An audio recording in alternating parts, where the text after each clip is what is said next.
Hoy queremos acompañarlos con mucho amor y dedicación en su hermosa labor de ser padres. Hola Mamá hoy ha preparado un programa súper especial y con muchas sorpresas. Esperamos sea de todo su gusto.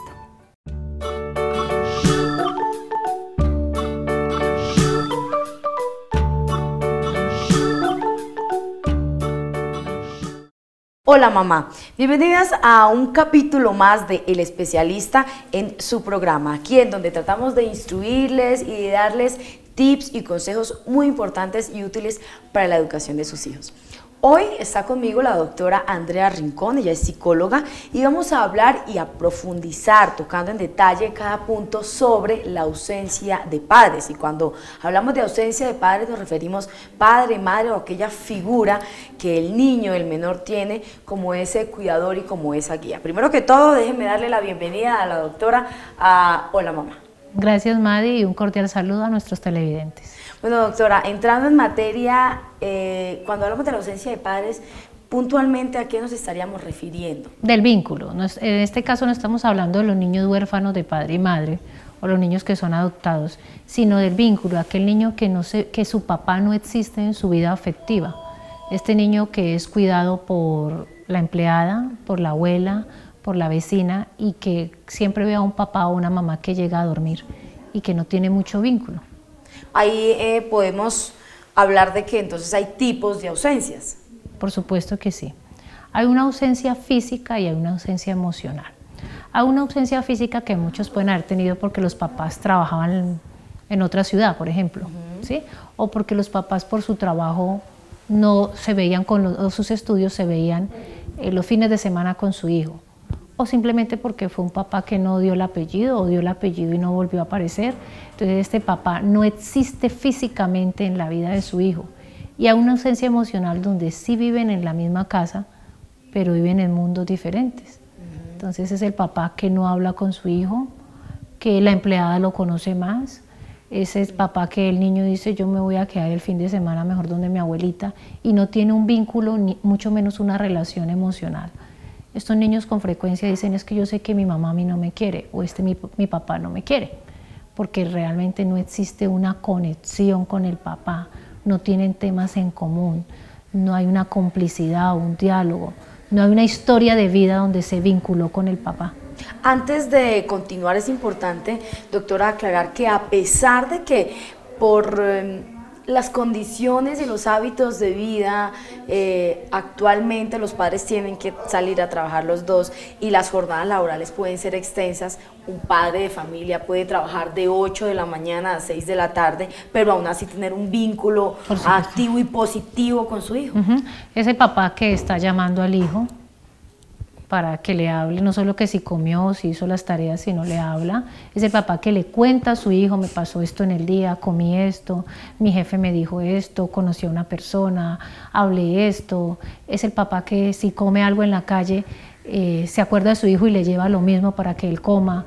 Es el papá que está en contacto con su hijo, que muchas veces le graba videos para que el niño pequeño lo vea cuando el papá no está en la casa. Entonces es ese papá que se vincula, aunque físicamente, por todo esto del trabajo, de las jornadas laborales, pero es un papá que existe en las emociones, en el corazón. Es un papá que tiene permanencia mental en el niño. ¿Qué quiere decir? Que cuando el papá no está, el niño se acuerda del papá.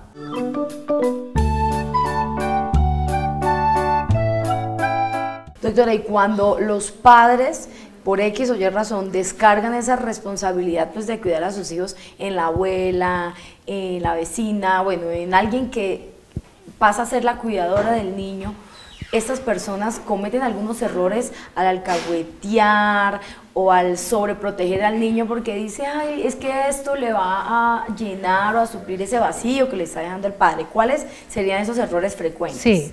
Pues, a ver, hay algo que se llama el mal menor y es que dentro de una situación que es lo menos grave.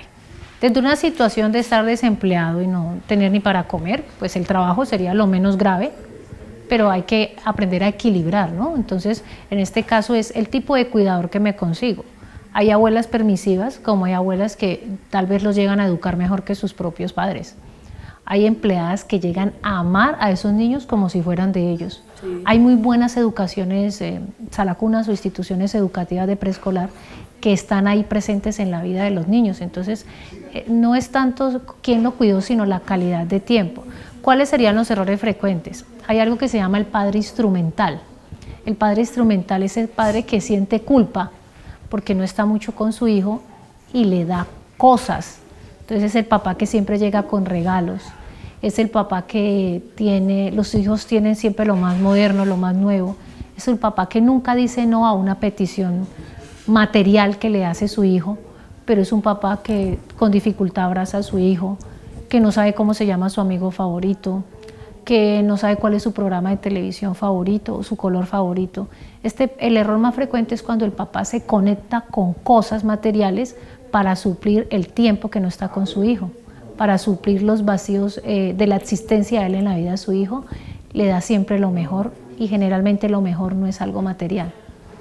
Doctora, y actualmente podríamos decir que la imagen paterna, no sé si cabe también la palabra materna, se ha debilitado. ¿A raíz de qué y cuáles serían las consecuencias de este panorama, de esta situación? Bueno, ese fenómeno cultural empezó cuando las personas empezaron a creer que tener hijos era como un esfuerzo que podrían renunciar a él, ¿no?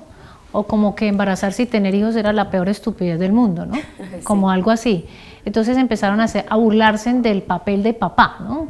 Y las personas empezaron a evitar ser papás. Ese sería como el primer error que hubo ahí. El segundo error es que las personas empezaron a creer que ser papá era una cosa muy difícil o una cosa comercial.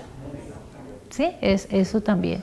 Y la otra es que un niño puede ser cuidado por la tablet, que un niño puede ser cuidado por el internet, que un niño puede ser cuidado... Y ese es el peor cuidado. Sí, yo he escuchado que dicen, no, es que la niñera es el canal de televisión, ¿sí?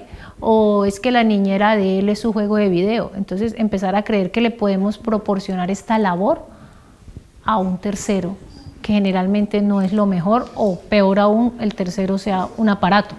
Peor, sí, claro, porque no hay un contacto con otro ser humano, por ende yo me voy a sentir mal cuando voy a una reunión familiar y entonces en vez de compartir con el primo, con la tía, con la abuela, adelantar agenda, echar chistes, recordar, entonces estoy con el celular.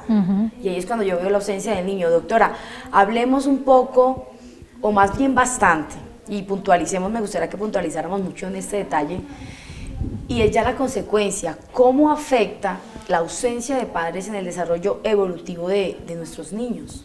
Total, incluso llega a afectar hasta la vida espiritual. ¿Por qué?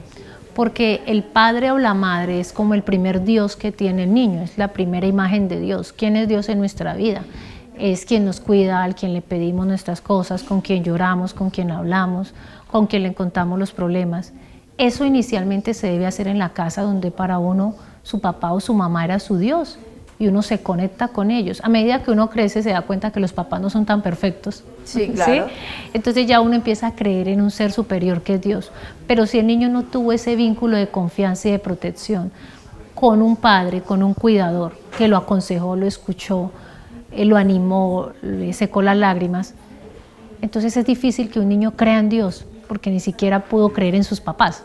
Esas son consecuencias. O también pues todo entra por el ejemplo, y aquel que no pudo, recibió el cuidado paterno, materno adecuado, pues le va a costar hacer ese papel en la vida de sus hijos o más adelante, o no va a querer tener hijos porque no entiende muy claramente en qué consiste el vínculo padre e hijo o madre e hijo.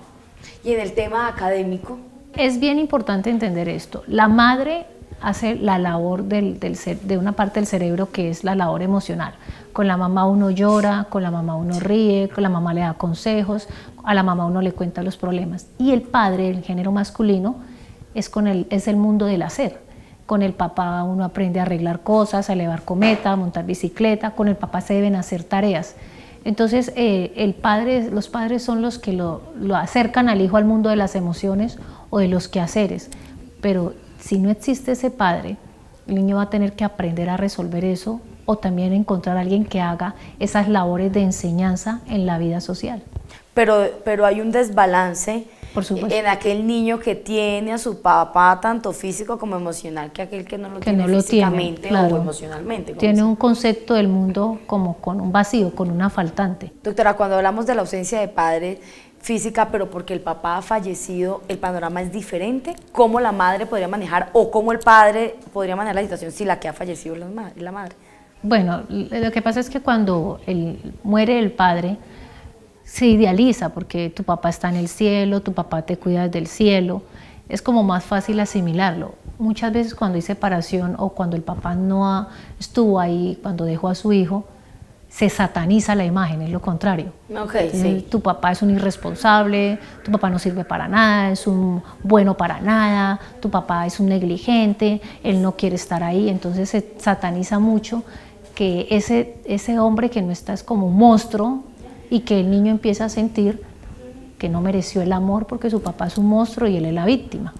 A ese punto quería llegar, doctora. Entonces, también parte de la responsabilidad de que el niño se vea mayormente o mínimamente afectado por la ausencia de padres también es la persona que queda con el niño, sea el papá o sea la mamá, porque también se puede ir la mamá y dejar al niño solo o separarse y quedar el niño con el papá. Y es no hacerle ese daño al niño de vea que su mamá se fue o vea que su papá se fue, porque las cosas entre adultos se deben quedar entre adultos. Por supuesto. Además que mis emociones del concepto que yo tenga como mamá de ese niño o papá de ese niño no tiene que ver nada con el concepto que el niño tenga del papá. Un niño necesita un papá o una mamá, punto. Las emociones que le pongan los adultos a eso es que la mamá es desordenada, es que el papá es flojo, al niño no le importa eso.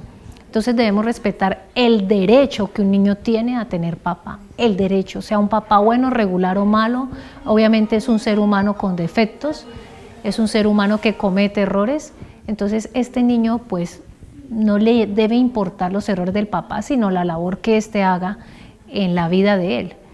Doctora, y entonces para evitar estas consecuencias, ¿cuál es el deber ser del cuidador, la persona que está al lado del niño? El deber ser del cuidador es precisamente aportar una vida saludable, mentalmente saludable al niño.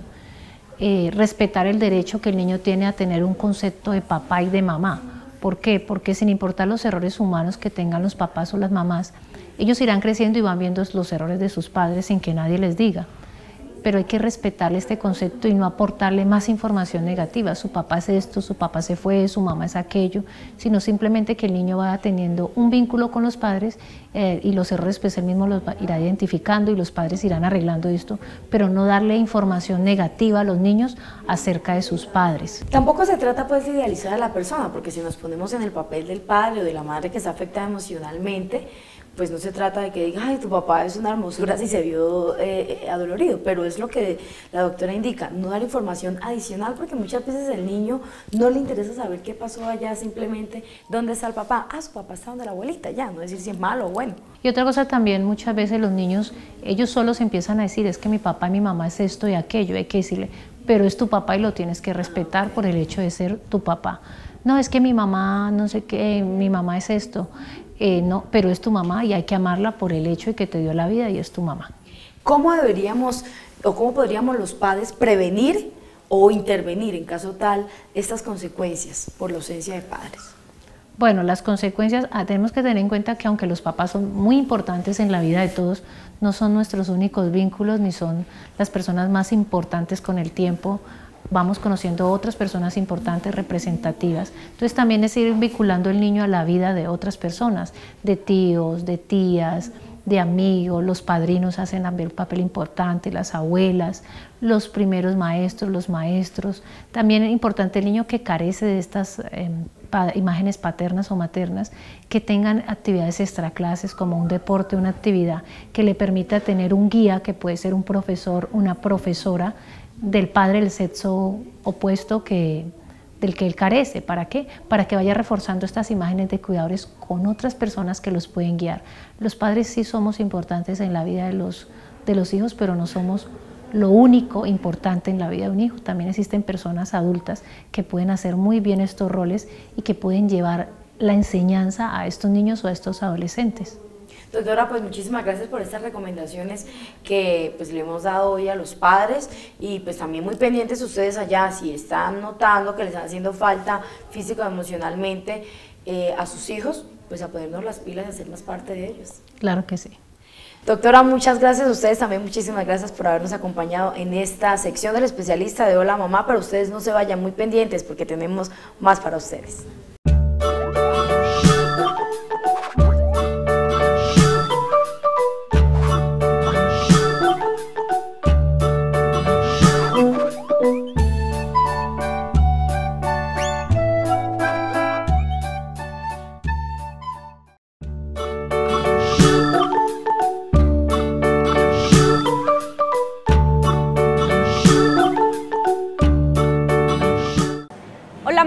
La actividad recomendada del día de hoy aborda temas del desarrollo de la motricidad en los niños o en la primera infancia.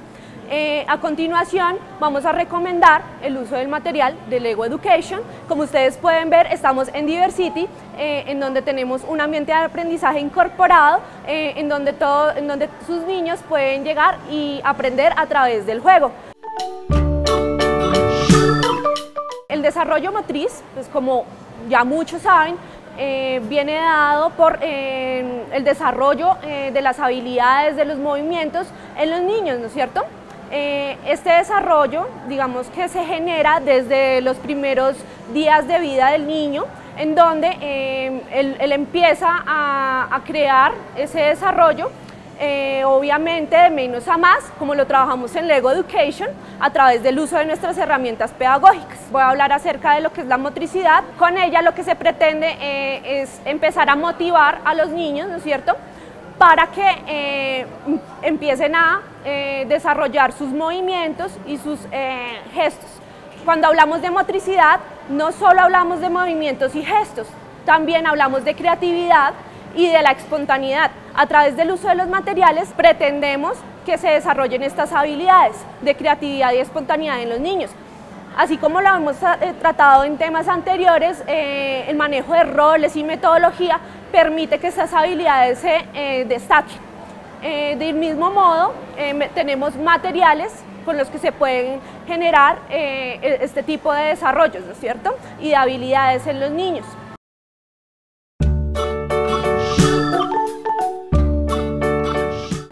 En las primeras etapas de los niños la motricidad se viene desarrollando a través del juego. Es por eso que Lego Education enfoca toda su educación y todo el componente pedagógico en torno a las habilidades adquiridas a través del juego, el aprender haciendo.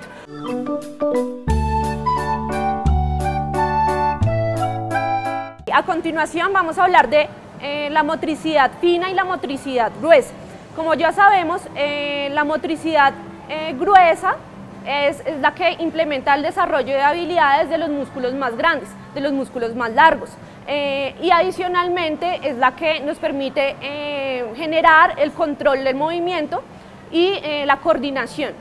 La motricidad fina, por otro lado, nos habla del desarrollo de músculos más pequeños y de actividades coordinadas entre el ojo y la mano. Es por ello que Lego Education desarrolla sus materiales conforme a estas necesidades. Incorporamos fichas y herramientas que permiten desarrollar desde la motricidad gruesa hasta la motricidad fina, todo de menos a más. Sabemos que desde los primeros años de la vida de los niños tenemos que empezar por estimular primero la motricidad fina, ¿sí?, y luego tenemos que desarrollar la motricidad gruesa. Algunas veces se da todo en el contexto de un paralelo, en donde el niño desarrolla sus movimientos de pies a cabeza.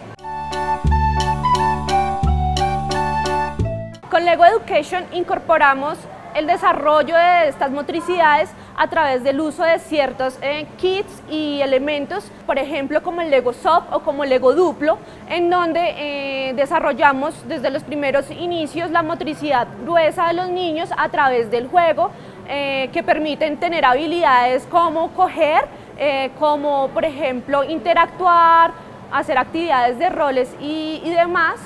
Y también usamos fichas como Lego Duplo, en donde ya los niños van a hacer actividades un poco más puntuales, en donde a través del juego construyen digamos que estructuras un poco más finas, más robustas, con mayor cantidad de piezas que permiten desarrollar estas habilidades de motricidad fina. Todo esto, digamos que la importancia es que cuando desarrollamos la motricidad fina, desarrollamos a su vez la capacidad intelectual de los niños. Al desarrollar la motricidad gruesa, lo que se pretende es que el niño aprenda a tener la coordinación y el control de su cuerpo, de sus músculos, y que permita interactuar con un entorno. Otro de los factores importantes en el momento de utilizar Lego Education es que permite la posibilidad de que los papitos, las mamitas brinden un acompañamiento continuo al niño.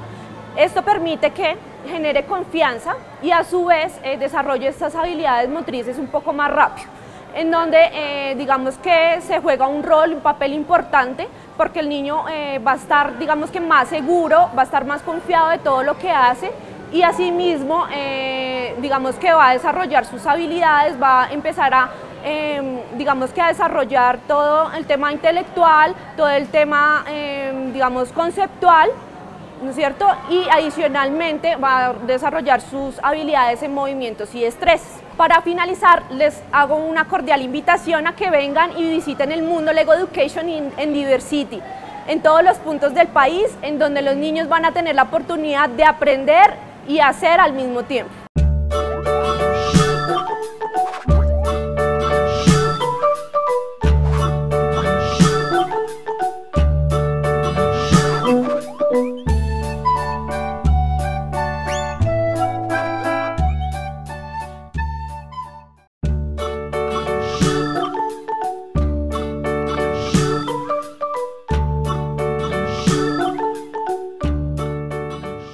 Hola mamá, el día de hoy vamos a hablar de cuando nuestros hijos pierden una mascota.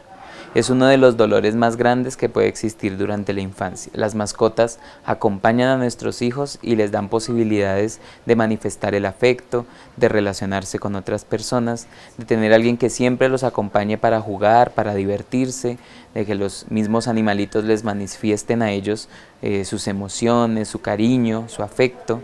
Entonces, cuando se pierde una mascota, no debemos hacer de lado este dolor que sienten nuestros hijos. Vamos a escuchar entonces algunas de las recomendaciones para manejar esta situación.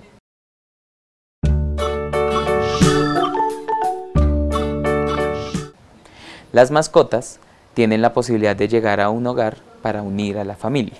Alrededor de su cuidado, alrededor de las responsabilidades, muchas veces entonces los niños pueden desarrollar capacidades como mantener aseado el lugar de su mascota, darle de comer, ocuparse de otro ser vivo que les permita a ellos desarrollar responsabilidades con alguien más y consigo mismos. Los padres y las madres les dan estas mascotas con el propósito de que los acompañen, de que se sientan bien, y esto muchas veces se logra. Entonces, cuando se pierde la mascota, se pierde una de las fuentes de alegría y de bienestar de nuestros hijos. No es fácil esta pérdida. La primera recomendación es: no trate de reemplazar la mascota inmediatamente. No trate de decirle: aquí te traje otro perrito, mira, olvida el anterior. Aquí te traje otro pajarito, mira, olvida el anterior. Es el peor error que usted puede cometer, porque puede o generar un gran rechazo de parte del niño y sentir que no lo está comprendiendo, o lo contrario, que se la reciba común y corriente, y esto hablaría más bien de una negación de la pérdida, y no le estamos ayudando a nuestro hijo a que aprenda a elaborar las pérdidas. ¿Qué puede pasar en el futuro? Pues que entonces termina con el novio o la novia y reemplaza rápidamente, porque no importa, ¿sí? Entonces, eso que parece no ser tan importante, que es la mascota, debemos tener presente que, como tiene una carga afectiva, le está enseñando qué se hace cuando uno pierde a alguien que quiere, ¿sí? Tampoco se trata de sobredimensionar y decir: se fue la mascota, se acabó la familia, ¿no? Porque algunas familias se desbaratan casi cuando se pierde la mascota, precisamente por todas las rutinas que se han organizado alrededor de ella.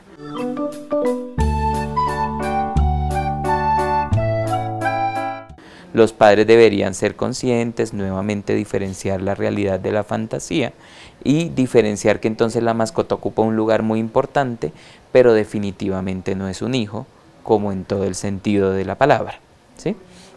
Entonces, cuando el hijo pierde la mascota, debemos primero que todo calmarnos, darle la oportunidad de que la extrañe, que la llore, si quiere hacer algún tipo de ritual con ella, es posible permitírselo. Algunas veces los niños, cuando son pajaritos, cuando son hámster, animalitos pequeños, tortuguitas, piden entonces que en el jardín de la casa le abran un huequito, puedan entonces sembrar encima de ello un arbolito. Eso es posible, digamos, son formas de darle vida después. Incluso los niños recordarán que ese arbolito es aquella mascotica que tuvieron. Entonces es una buena posibilidad para manejar, digamos, este dolor en el niño. Si el niño no quiere hacer nada en particular, de todas maneras vale la pena preguntarle si está de acuerdo con lo que se va a hacer o informarle lo que se va a hacer con la mascota para que no sea como escondiendo, digamos, lo que pasó con la mascota. Después de que esto ocurre, es posible que el niño pase 2, 3 semanas muy mal, muy triste, como desorientado, porque si su mascota le organizaba rutinas, ahora ya no las tiene, e incluso puede llegar a aparecer síntomas físicos como fiebre, dolor de cabeza, una gripa aparente de un momento a otro, problemas estomacales. Los niños manifiestan muchas cosas a nivel estomacal, a nivel digestivo, o puede querer no ir al colegio. Uno debería permitirle, ¿no?, como por el día de duelo, no ir al colegio, digamos, pero decirle: por hoy que estás muy triste. Es muy importante, siempre que uno le habla a un niño, hablarle del presente y de lo que espera. Por hoy que estás muy triste, no vas a ir al colegio. Entiendo que estás muy triste y que si vas así no vas a poner atención a ninguna de tus clases. Entonces quédate conmigo, más bien yo te acompaño, hacemos cosas aquí en la casa, ayúdame a hacer estas cosas. Si tampoco quédate allá en la cama, ven, te tapo, llora, no es esa la idea. Ven, ayúdame a organizar la casa, ven, ayúdame a poner esto aquí, vamos a poner estas flores, o sea, como involucrarlo en las actividades cotidianas, así las haga con un poquito de aburrimiento, pero involucrarlo, para que entonces no haya ningún inconveniente, y decirle en la misma frase: hoy que estás muy triste no vas a ir porque no vas a aprender nada, pero yo sé que vas a estar mejor mañana o pasado mañana y vas a ir entonces a estudiar. Y así el niño sabe que se espera del mismo proceso de duelo, digamos, ¿sí? No porque sea una autoridad, sino porque le estamos enseñando a cómo manejar esas emociones. Entonces, en esos casos, no se alerten, den un poco de tiempo a que vaya bajando la emocionalidad. Me consultó hace algún tiempo una amiga acerca de su hija que había perdido a su perra y estaba muy preocupada, muy asustada, porque la niña estaba muy triste. Yo le bajé un poco la ansiedad a la madre, que era la que estaba realmente preocupada. Ella le habló al padre y resulta que la niña 2 semanas después estaba bien. Sí, digamos que es también darle la fuerza a los padres, a ustedes, para que ustedes tengan la confianza de que si ustedes han venido educando bien emocionalmente a sus hijos, ellos van a poder asumir esto, y que eso no significa negar el dolor o la rabia que da una pérdida, sino transitarla y llegar hasta el otro lado. Cuando ya ha pasado el dolor, el mismo niño es posible que diga que quiere una nueva mascota, que ahora está preparado. O podríamos decirle: tú quisieras tener otro compañerito, no le digamos uno que reemplace el anterior, o vamos a tener otra tortuga para que la anterior no la recuerdes. Nada de esas frases son adecuadas. ¿Te gustaría tener otra mascota? ¿Cuál te gustaría? Pues si ustedes están de acuerdo con tener otra mascota. Y ya, de esa manera ustedes dan el tránsito y el paso hacia un nuevo compañero de juegos y alguien que le vuelva a dar esa alegría que tanto ustedes habían admirado en sus niños. De esta manera terminamos el día de hoy y nos vemos en una próxima oportunidad. De esta manera hemos llegado al final de un capítulo más de Hola Mamá. Esperamos haber resuelto todas sus dudas o inquietudes al respecto de estos temas que tratamos en este capítulo. Si quedaron con alguna inquietud o quieren que en nuestros capítulos hablemos de algún tema en particular, no duden en contactarnos o en comunicarse con nosotros a través de las redes sociales. Recuerden que en Facebook nos encuentran como Hola Mamá. Hasta una próxima oportunidad.